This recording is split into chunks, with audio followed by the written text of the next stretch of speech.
Kaixo guztioi. Azalpen honetan matematika loinazpen nola lantzen dugun azalduko dizuegu.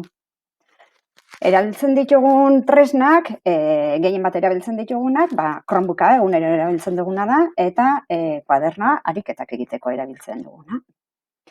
Nola lantzen dugu matematika? Alde batetik ditugu gaiak eta beste batetik gaiekin lotutako irakurketa eta arazo egoerak taldeka egiten ditugunak. Classrooma da guk Chromebooken daukagun oinarrizko tresna. Eta Classroomen daukeu, egunez egun egiten dugun dana jarrita daukeu. Saio ematen ditugun azalpenak, egiten ditugun ariketak eta ariketa horien zuzenketak.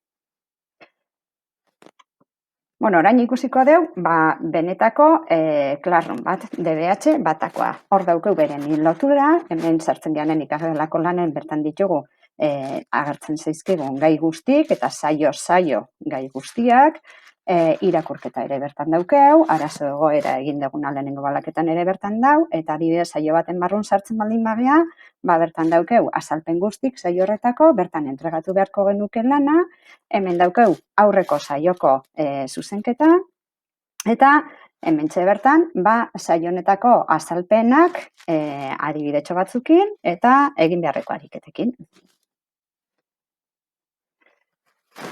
Hemen daukeu arazo egoera baten adibidea, eta arazo egoera hau da lehenengo mailan, lehenengo balaketan indeguna. Eta arazo egoerantan lotu dugu Fibonacci zientzialaria eta bere zenbakik, naturarekin, historiarekin eta bideo-jokoekin. Eta baina ikustera goaz, ikasle baten lanaren ataltxo bat, zatitxo bat. Lehenik Fibonacciren biografia egingo dizuet. Ondoren, Fibonacciren segida azalduko dizuet. Gero, Fibonacci eta natura. Horren ostean, Fibonacci bideojokoa. Ondoren, autoebaluazioa eta azkenik bibliografia. Hemen ere daukeu, ikasle berdin honek egin duen Fibonacciren segidaren azalpena.